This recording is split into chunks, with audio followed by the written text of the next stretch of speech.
I do have a few things that I wanted to ask you. First of all, I would like to ask you if you could maybe do a little bit of an introduction of what it is that you do, especially with the MSP Alliance, because I think that's fascinating for the MSP world specifically. Yeah, So give us the spiel. I've been with the MSP Alliance for 25 years now. One of the co-founders, and the mission hasn't really changed, although the size, the organization has obviously grown, the membership has grown, the some of the things that we do have changed, but the core mission is still the same as on day one, which is to represent the managed services profession as a profession and to provide a forum for the MSPs in that profession to deal with and discuss issues that they really can't discuss outside of their profession, right? Like they're not going to go to a Reddit channel and discuss a lot of the things that we talk about in our community for obvious reasons, just like, lawyers or doctors or engineers have their own professional, guilds or communities. That's what MSP Alliance was designed to do. That's the short answer of what we do. Okay, perfect. Thank you. The other thing that I wanted to ask you, sorry, Charles, can you give me a minute? Or not even a minute. I'm just going to be right back. Just give me a sec, yeah? Sure. I'm going to cut this out.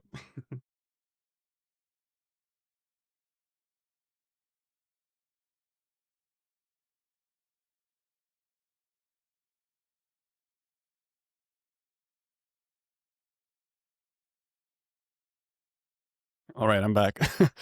I didn't realize there was a cat in the studio. All right. So the second question that I had for you is, I mean, you probably talk to a lot of MSPs. You probably get a lot of insight into what MSPs typically do wrong. I don't know if you want to get into this now before we actually get to the questions, but I was wondering if there was maybe one or two things that you could point out that you see as being kind of the top things that you see, MSPs should focus on and really get better at. What would those things be? Yeah, I mean, David, that's a really good question. So, as you might imagine, over 25 years of being in any industry, you're going to see a lot of change, and that is certainly Mm-hmm. true in the tech sector.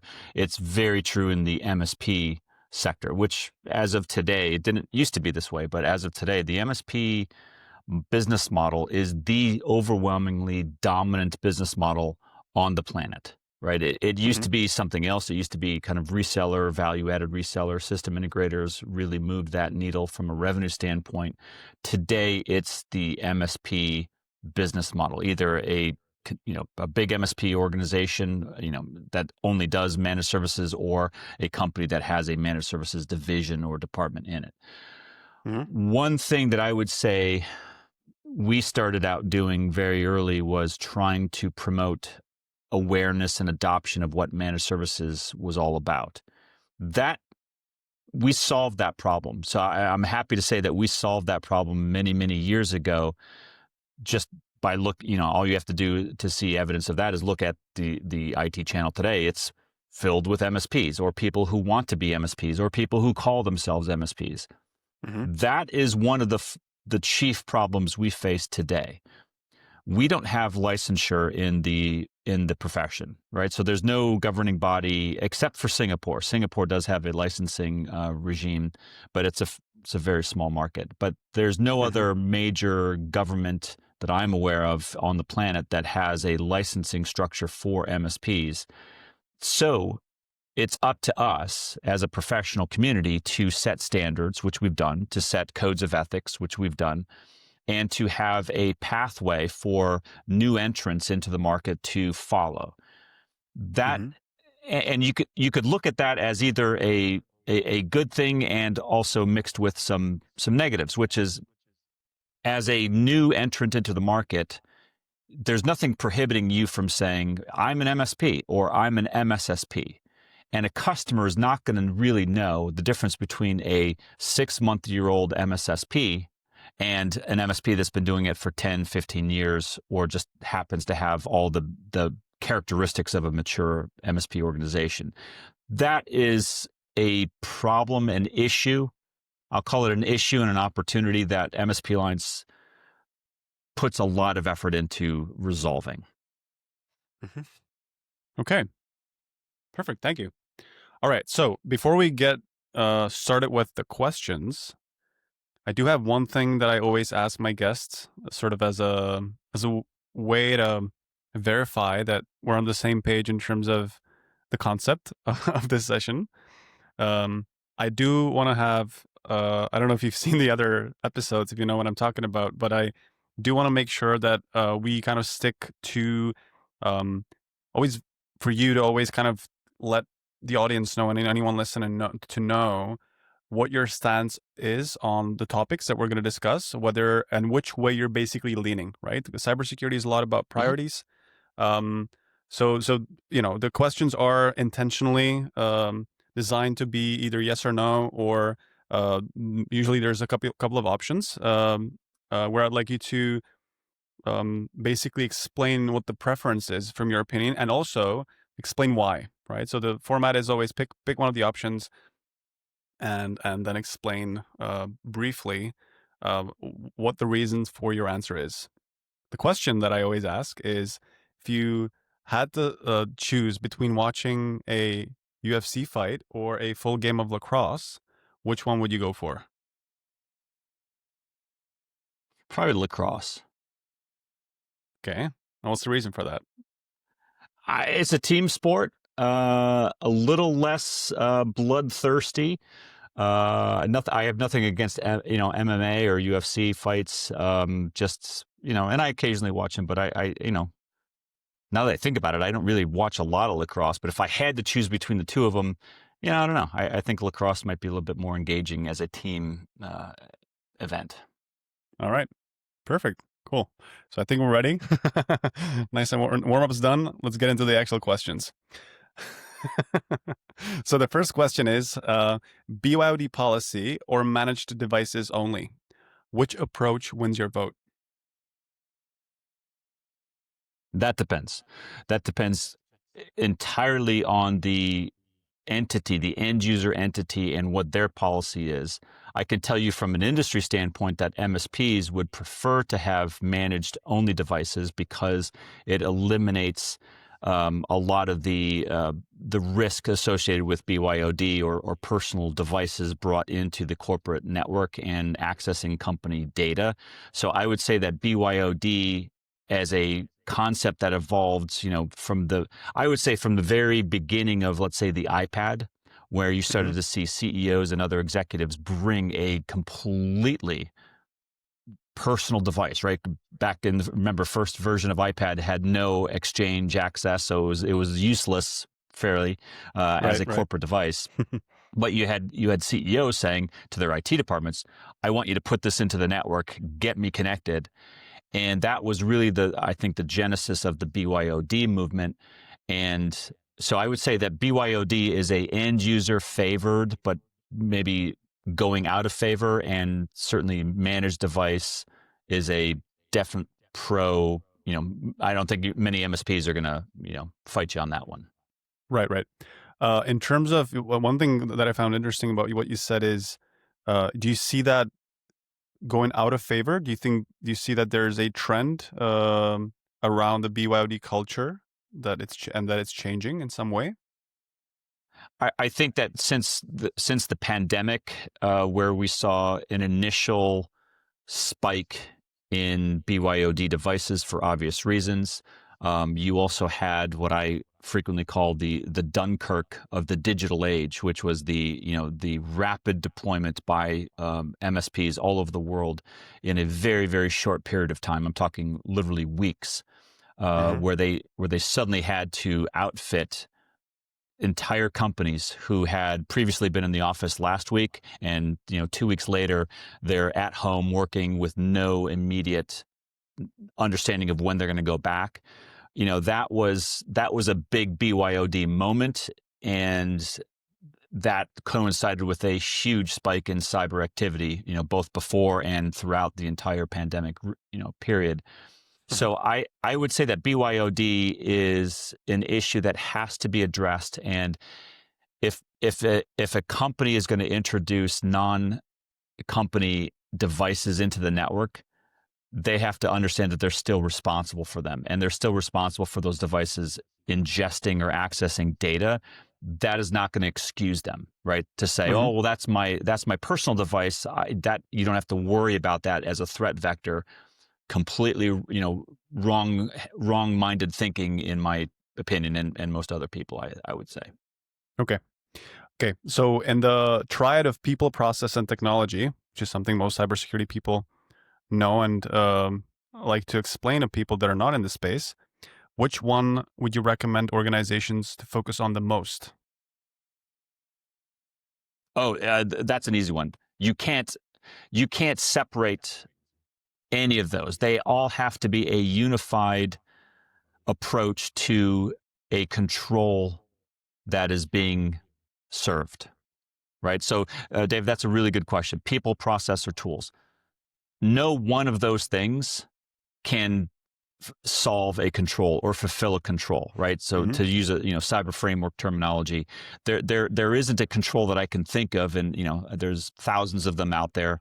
But I'm just thinking out loud right now about a control that would be met by a person, an individual by themselves, without Mhm. the use of a tool or at Mhm. least a process. Mhm. It's really, all three are necessary to be combined in a unique way to meet a particular control objective. And I would say the answer is actually to eliminate that type of thinking, to say, well, it's one or the other, or I can leave off one thing and focus on the other one or two. It really has to be all three in order to achieve that control effectively. Okay. So the next question is, it's common that clients expect that MSPs have their back when it comes to cybersecurity, while MSPs don't see it as their cybersecurity, as their responsibility to manage their clients' risks. Would you agree with this? Do you see this as a trend in the market? Where I'm coming from here is I see that there's a lot of misunderstanding about where IT ends and cybersecurity starts. Sometimes MSP, even though they're not managing risk and they're not managing cybersecurity or not even helping with cybersecurity explicitly as far as the contract goes, they do put in place some controls that are making it seem like they are actually doing it. In fact, so what is your opinion on this? Yeah, I'll give you two answers, two scenarios to answer your question, David. The before and the after. So the before is, I I certainly agree with your position that the customer believes that and correctly so, believes that the MSP ought to have their back. And I would say that most MSPs that I talk to, I don't know of an MSP that I would ever say that they don't have their customers back. They pride themselves in that type of relationship. The where that breaks down is where the MSP says to the customer, you should be doing this to protect yourself. And the customer says, no. I am fully aware that there could be MSPs who are not proficient yet, not fully matured yet, and therefore may miss some things. I would say that that doesn't represent the mature, certainly doesn't represent the certified, audited community of MSPs who are tested on that on an annual basis, and so they're expected to know these things.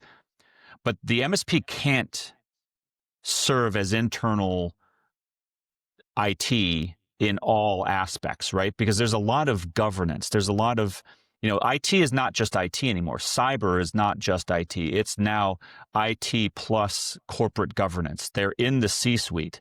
And so Hmm. MSPs can only advocate and say, I really think you ought to do this. And if the customer says no, that's when you get into the second scenario, which is, things that I've been involved in, which is litigation, where I'm brought in as an expert witness, typically on behalf of an MSP defending against a claim from a customer or a former customer. Hmm. And these types of issues are being litigated today. And I would say that there is a disconnect, an unnecessary gap between what the customer thought they were getting from their MSP and what the MSP was actually doing. And it's not all the cases, because I can't make a blanket statement, but the cases I've been involved with where the MSP actually won, the MSP said, look, we said we were going to do this. You said you didn't want that service. You got breached, or you had a data or security incident because of that attack vector. We can only do so much. You ultimately have to take responsibility as a customer to start doing these things. And so I think that type of incident could be reduced or eliminated altogether if what we're seeing now continues to happen, and that is MSPs enforcing a minimum set of services that they say, you don't have a choice anymore. If you want to work with us, here's what you're going to get.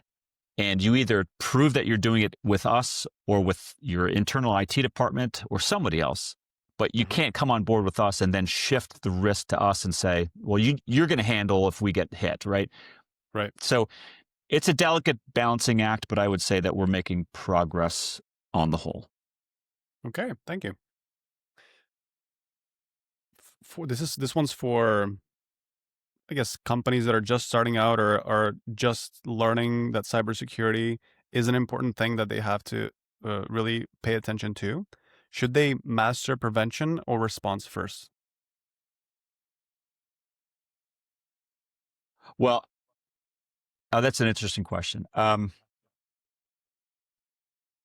If it was me, I would say, and there are. This is not to take away from people who do forensic work, cyber forensic work, but if you want to be an MSP, including someone who does managed services, so the MSSP designation is one of, I think, a term of art, because most MSPs also do a lot of security, and so that's kind of a choice of what you call yourself. But I would say that the MSPs that I talk to don't plan on breaches that are successful. They plan on prevention. They train on prevention. Everything they do is to prevent. It doesn't mean that they're going to be 100% successful, because there are really, really skilled bad actors out there with significant resources. And if, the adage is true that if they want to get in, they're likely going to get in. So most MSPs that I know don't place a lot of resources on the forensic cleanup. That's like, the crime has already been committed, and they don't like to think of themselves as, letting a lot of those incidents happen. Okay, thank you. So, cybersecurity education versus technology. Which, in your opinion, should lead the way in strengthening our defenses or an organization's defenses? What would you recommend? Yeah, education, 100%. The technology is critical, but the technology is going to come regardless of the educational level of the MSP or the customer. So there are really solid technologies being developed every day. That is one of the amazing things that I've witnessed over 25 years in the tech sector, is just the pace of innovation driven by tech in the tech industry is astounding.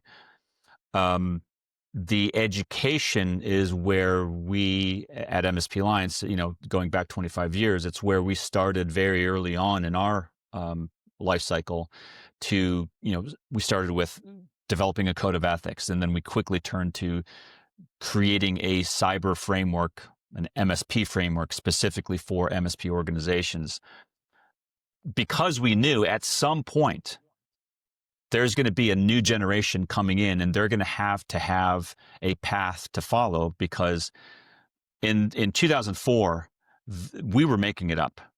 There was nobody that came before who said, this is the path to being a good MSP. We literally had to watch all MSPs and say, okay, this is a good behavior, good practice. This is not so good, and start to document and learn and refine that. So education is critical. It's also critical for being able to hold people, organizations that call themselves MSPs, to that standard of excellence, as well as to show a path of, if you want to get into this profession, come on board, there's a path. A lot of the issues and problems you're going to face, there are good solutions for. You just have to ask. Okay. So this next question is sort of leaning more toward the tech side of things. We're seeing ransomware is on the rise. Every year, it's taken up a larger piece of the pie when it comes to successful breaches. Should we innovate or optimize the way we use existing tech to combat the surge? Well, I think the technology has to improve as it has to keep up with the technological threats that we face. But I think that from my standpoint and from what I've read and the people that I talk to in law enforcement and other agencies, you can see that the tactics that the bad actors have used don't just rely on tech. They are now actually going back to old school methodologies of social engineering and kind of using low tech ways to perform their nefarious activities. So I think back to your previous question, David, education starting with the MSP, flowing down through the MSP customer to be aware of, we have to put technology in place, but don't look at technology as a shield that is going to magically protect you and put a bubble around your organization and stop everything. The people who want to get in and do damage to your organization, they're going to use everything at their disposal, technology and non-technical means available to them. So both have to be contemplated. So that's fascinating. What kind of non-technical means have you been seeing more, having those discussions that you mentioned, seeing that there is sort of more low-tech development and low-tech approaches, most likely, I guess, social engineering. What are you seeing more of? Yeah, so you're seeing, with business email compromise, right? So just injecting, bad, fake emails into the, system. I see it all the time.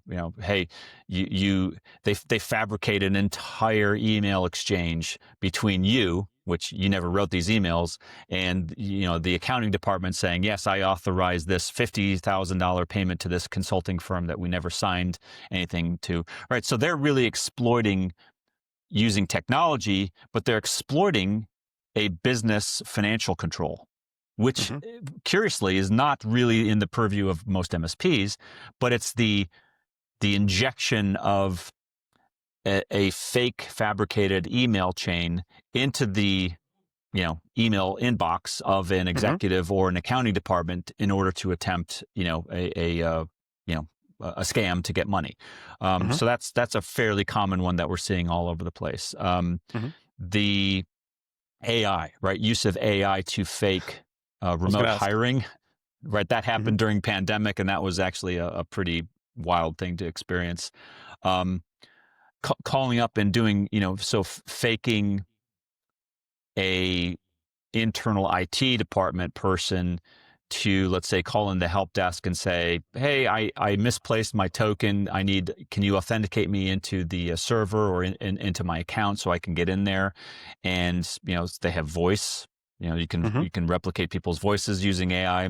And so, I think that was one of the methods, if I'm not mistaken, in the Vegas casino attacks a couple of years ago. So there's a lot of different ways that, again, they're using technology to do something that's actually very low tech, which is impersonation and those types of infiltration into a network to try to get to something, to do something bad. And so it's a layered approach. You can't just rely on technology. Okay.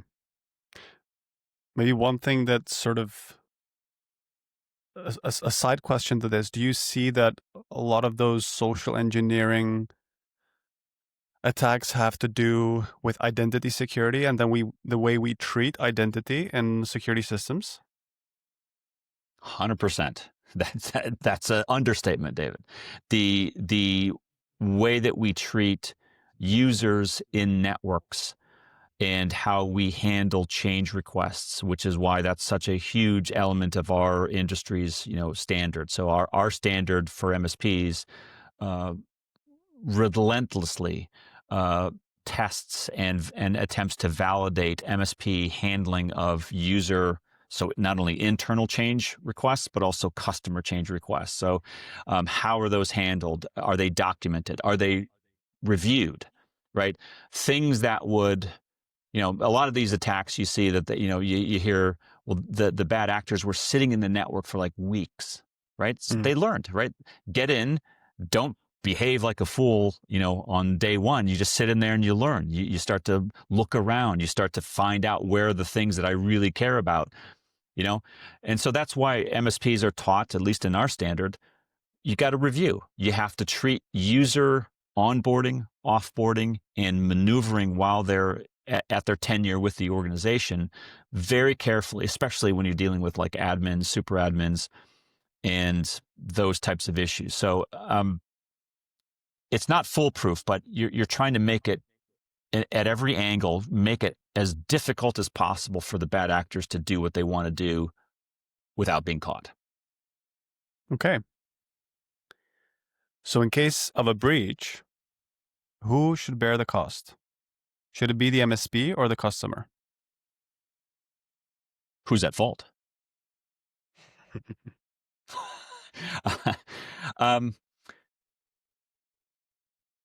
Well, so our industry practice is fairly clear. In the case of, and you're starting to see this now be articulated and coded into law, right? So we just saw a Texas safe harbor law, and multiple other states already have these types of laws. Florida is about to get one, and I think it's just a matter of time before all 50 states have these types of laws that kind of code best practice into their legal system.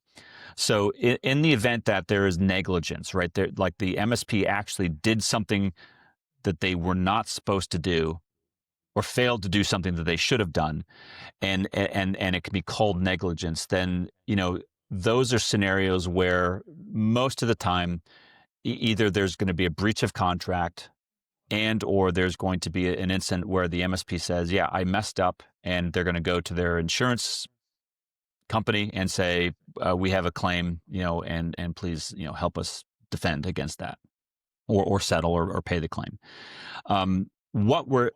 So that's not a really radical or difficult legal concept. Where it gets challenging is when you're talking about proportionality and amounts, because like I was involved in a case where there was an internal. Well, I don't want to get too involved in the details, but basically there was an accusation that the MSP did not do something that they should have done. And the MSP said, well, the defense was, well, I wasn't hired to be your MSP. I was hired to do, like a project, right? Okay. And so there are legitimate discrepancies between what a customer thinks and what an MSP thinks, which is exactly why you have contracts. So one of our requirements in our standard is you should have a contract with your customer for every managed services engagement that's going to articulate what exactly the MSP is doing and what they're not doing. And even now, we are starting to see, with what we talked about earlier about having that kind of level set of minimum cybersecurity or minimum cyber hygiene set of solutions. You're starting to see MSPs ask and document when their customer says, no, I don't want to put EDR on any endpoint. Mm-hmm. Then the MSP is saying, okay, you sign this and say your signature from someone noteworthy in the company, the CEO or somebody. I decline EDR endpoint agents on all our devices. The MSP that's going to be Exhibit A if they ever get sued or have some sort of incident where they're going to say, guess what? You declined this. Mm-hmm. And so I think that's where those should become less and less over time as the customers start to become wise to where their risk and culpability and responsibility really starts and ends, and what their MSP risk starts and ends with. And I think we're getting closer, but there's still a lot of customers who think, I've got an MSP. They handle all my risk. That is a very it's inappropriate, it's incorrect, and it's a losing legal risk argument for that end user to think of their MSP in that way. Mm-hmm. So, I next want to ask you about password policies. How frequently should passwords be changed to ensure the best possible security? well, I think it's not just Microsoft, but certainly Microsoft, years ago started to come up with, their belief that, passwords, password complexity, and password changes should become fewer and fewer, right? Less frequent and less important as you have new technologies that come on board. You mentioned, about the role of tech. I think this is a really good example of where new technology and new methods of user authentication are coming into production that make it less necessary to have 25 character passwords and change them every 30 or 90 days. We've got password management systems. We've got things like passkeys and MFA and tokens, and so there's no reason why users, even non-commercial users, can't be using password management technology to help protect them against threats. So I would say that passwords are still important as a user authentication, but my sense is I wouldn't be surprised if they get replaced at some point with some other type of authentication.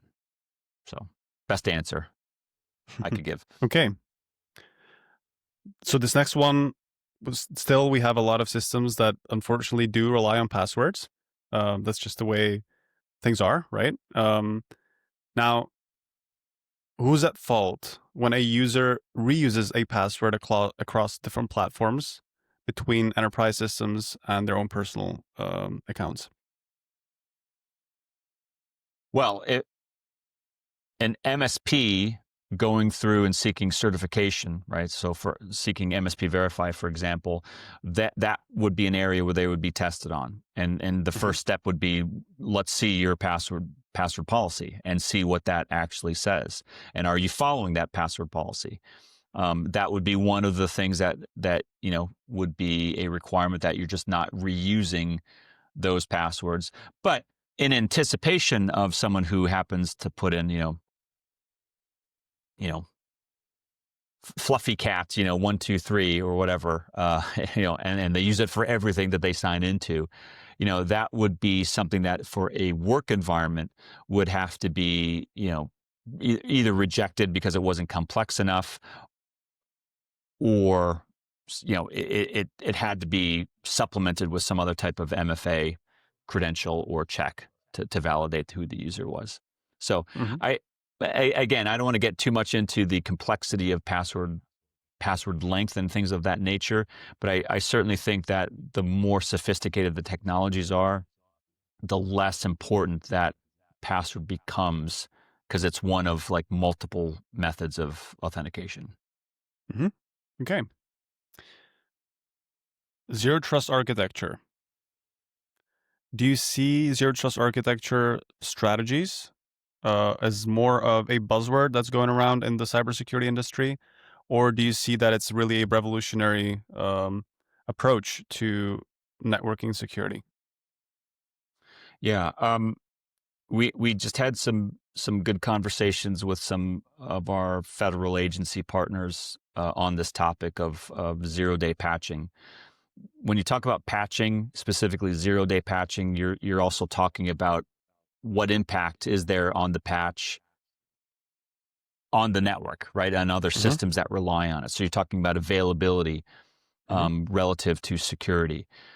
I think that where you have existing MSPs, and this is what we told the government officials, we said, look, we acknowledge that there are certain sectors of the economy, not just in the United States, but all over the world. Every major government has these types of sectors where they are mission critical.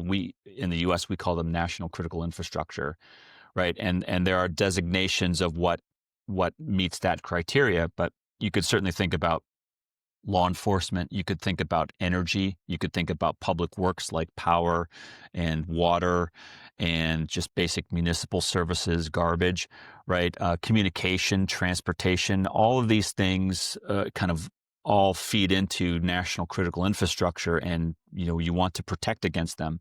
So the idea is that moving forward, there would be guidance that says if you are an MSP servicing those sectors, that the requirement is going to be for maybe certain, and a great example would be Department of Defense, right? So the whole thing around CMMC and trying to protect the defense industrial base.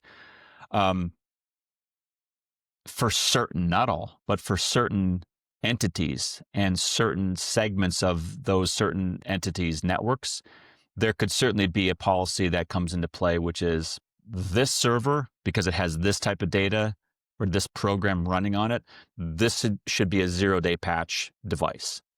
Mm-hmm. Now, that may be different than the email system. It may be different than the backup server, something else in the network that is less vital. But I certainly think that we're moving towards that type of hierarchy of certain devices, systems, networks are going to be deemed mission critical. Therefore, 0-day patching status applies to it, Mm-hmm. and everything else is treated differently. That's where I think we're heading. There's a lot of things that have to go into making that happen and not breaking things unnecessarily, because that's what the MSPs are concerned about. But I think it's coming. I sense that it's coming. So we talked a little bit about AI and its role for adversarial actions, I guess you could say. I think we're also seeing quite a lot of use cases on the defense side of things. From what you've seen so far, have you seen AI be more of an enabler for the adversaries or the defenders? Well, I I think the answer to that question always is going to be in the favor of the adversaries, because they have no ethical, moral, legal restraints on their use of technology, including artificial intelligence, right? So they have no qualms about using something for nefarious purposes. Therefore, they are always going to be more dangerous with any particular technology compared to those on the opposite side who have all of those things in place. There are legal restrictions on what they can do with it. There are moral, ethical, professional, and compliance restrictions. Speaking of the MSP community and their adoption of artificial intelligence, I have seen a lot of MSPs adopt internally artificial intelligence to act as a force multiplier for their service capability. Undeniable benefit there. I have seen Mm-hmm. vendor technologies, so vendors who make technology that are sold to the MSP, embed their defensive cybersecurity platforms and tools with AI. So like EDR, MDR. I hard pressed to think of any MDR, EDR technology that isn't using AI, right? Because it's just smarter. It's necessary. I'd say that AI is a obvious benefit. It has significant limitations. It's not a cure for everything. As one member of our team called it, AI is the smartest and the dumbest technology they've seen at the same time. So it has to be handled carefully, but I think it's going to be definitely a benefit in our profession. Okay. So thank you for answering the 12 questions. I would like to wrap up with asking you if you could give one piece of advice to SMBs that are thinking about and are looking into really getting better at cybersecurity and managing risk. What's the one advice you would give them, and one thing that you'd like them to go away with after listening to today's session with you? And this would be an end user organization? Yes, an end user organization. Yeah. If you're a traditional small, medium-sized organization, which means that you probably don't have any full-time IT department internally, or if you do, maybe they're one person or two people, and they have limitations of budget, they have limitations of time, experience, education, access to tools, training. There's a lot of limitations, and this is self-serving coming from the MSP Alliance. But the best advice is, if you want to become compliant, if you want to become cyber hygienic, use an MSP. Use a qualified MSP. Use a certified MSP. Don't just rely on the fact that the website of the company you're talking to says, I am an MSP.com. Hopefully there's nobody out there with that domain, but you know, you want to check references, but you want to check their certifications. If they are an MSP Verify certified company, they will have a report, an MSP Verify report that is actually signed by an auditor, and you can ask for that and read that yourself to check off that they are a legitimate company, they are who they say they are, and they do the things that you want them to do. Using the right MSP can be a fantastic way to offload a lot of that stress and headache and cost of doing all the things that you are going to be expected to do to remain compliant moving forward. But just make sure you're getting the real thing, right? There's a lot of fake MSPs out there. There's a lot of less mature MSPs who are still learning the ropes. And if that's something that you really care about in your organization, make the right choice, and you won't be sorry you did. All right. Well, thank you so much. Thank you for sharing your opinions on our 12 questions. Thank you for that advice. I think that's very good advice, and it's definitely something people should think about when choosing an MSP. Just like with any profession, all MSPs are not equal. That's just how the world is. So yeah, thank you, Charles. We will be doing other sessions in the future. We're actually thinking about doing sessions with multiple guests to get you guys fighting. So if you'd be open to joining me and someone else on one of these sessions in the future, I'd love to have you join CyberOinks again. And I will see you later, Charles. Thank you so much. Thank you, David. Pleasure.